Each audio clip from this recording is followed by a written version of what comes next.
এগুলো সকালবেলা একটা হোয়াটসঅ্যাপে আমি চিঠি পাই, সেখানে 5 কোটি টাকা দাবি করা হয়েছে, ভদ্রভাবে দাবি করা হয়েছে আর কি। 10 দিনের মধ্যে টাকাটা দিতে বলা হয়েছে, যে ওদের স্বাধীনতা সংগ্রাম এবং যুদ্ধের জন্য। কারা কি ব্যাপার এটা তো পুলিশ তদন্ত করে বের করবে। তবে এই ধরনের অনেক চিঠি এর আগে অসমে বিজনেসম্যান এবং কিছু পলিটিক্যাল লিডারকেও দেওয়া হয়েছে, এবং কয়েকজন মানে STF এর দ্বারা অসমে কয়েকজন অ্যারেস্টও হয়েছে এর আগে, শুনেছি আমি। তো এটা আমি এসপির নজরে নিয়ে এসেছি। আমি আজকে অফিসে যাব, অফিসে গিয়ে এই ব্যাপারে একটা লিখিত কমপ্লেন করব দিনহাটার আইসির কাছে। পুলিশ যা ব্যবস্থা নেওয়ার নেবে। এখন অনেকগুলো ব্যাপার হতে পারে, সত্যি সত্যি KLO হতে পারে, বা KLO লেটার প্যাড ইউজ করে ফেক কেউ হতে পারে, বা অন্য কোনো পলিটিক্যাল পার্টি ভয় দেখানোর জন্য এটা করতে পারে। তো যাই হোক না কেন, যেটাই হোক না কেন, সেটা তো আমার দেখার দায়িত্ব না, সেটা পুলিশের দেখার দায়িত্ব। পুলিশ বের করবে খুঁজে যে এর সাথে এর পেছনে কি আছে। আমি ফোন নম্বরও জানিয়ে দিয়েছি, এবং ওখানে লেখা রয়েছে কোচ আর্মি, যে ফোন নম্বর থেকে হোয়াটসঅ্যাপটা এসছে, যে মোবাইল নাম্বার থেকে, সেটা কোচ আর্মি বলে একজন পাঠিয়েছে, এবং সেটা আমি এসপিকে পাঠিয়েও দিয়েছি। 5 কোটি টাকা 10 দিনের মধ্যে দিতে বলা হয়েছে।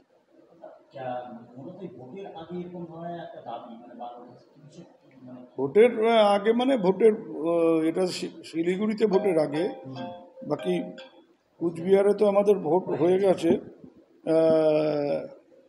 এখন আমি বাইরে কোথাও প্রচার যেতে পারি যদি রাজ্য পার্টির থেকে বলে। এখন সেই সব ব্যাপারেও হতে পারে যে ভয় দেখিয়ে ঘরে বসিয়ে রাখা, কিন্তু এই ধরনের ভয় দেখিয়ে ঘরে আটকে রাখা যাবে না। কিন্তু তবু বলবো যে পুলিশের এটা তদন্ত করে বের করা উচিত, যে কারা আছে এর পেছনে, কি উদ্দেশ্য নিয়ে এটা করা হয়েছে। নজরবন্দি তো আমাকে করা হয়নি, করবার জন্য দাবি করা হয়েছিল, এবং সে মামাবাড়ির আবদার বলা যেতে পারে। তো তাতে নির্বাচন কমিশন কর্ণপাত করেনি, এবং আমাকে গৃহবন্দিও করা হয়নি, নজরবন্দিও করা হয়নি। তবে আমি দেখেছি যে যারা আমাকে গৃহবন্দী করবার কথা বলেছিলেন, তারা নিজেরাই নিজেদেরকে গৃহবন্দী করে রেখেছিলেন।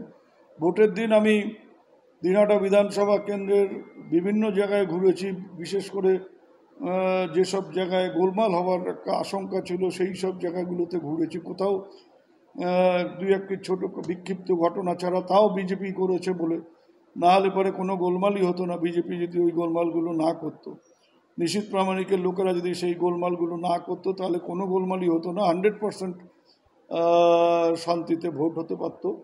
তো সেটা বাদ দিয়ে বলা যেতে পারে অলমোস্ট শান্তিতে ভোট হয়েছে, শান্তিপূর্ণভাবে ভোট হয়েছে। কাজেই এসব করে কিছু করা যাবে না। 3টে আসনেই আমরা জিতব। যে 3টে আসনে ভোট হয়েছে, 3টে আসনেই আমরা জিতব।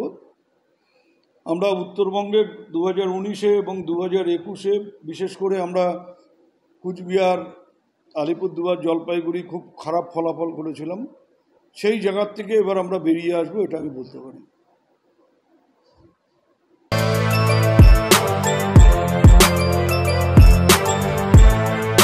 এখন অনেক বড় শ্রী লেদার্স, হাওড়া ময়দান। আপনি কি জটিল কিছু সমস্যায় ভুগছেন, সমাধান পেতে চান? যোগাযোগ করুন প্রখ্যাত জ্যোতিষ ও তান্ত্রিক মনসারাম ভট্টাচার্যের কন্যা মনসা কন্যার সাথে। প্রখ্যাত জ্যোতিষ ও তান্ত্রিক মনসা কন্যা হাওড়া জানবাড়ি ও হাতিবাগানের নিজস্ব মন্দিরেও বসেন। যোগাযোগ 9830106967 আর 9239655323।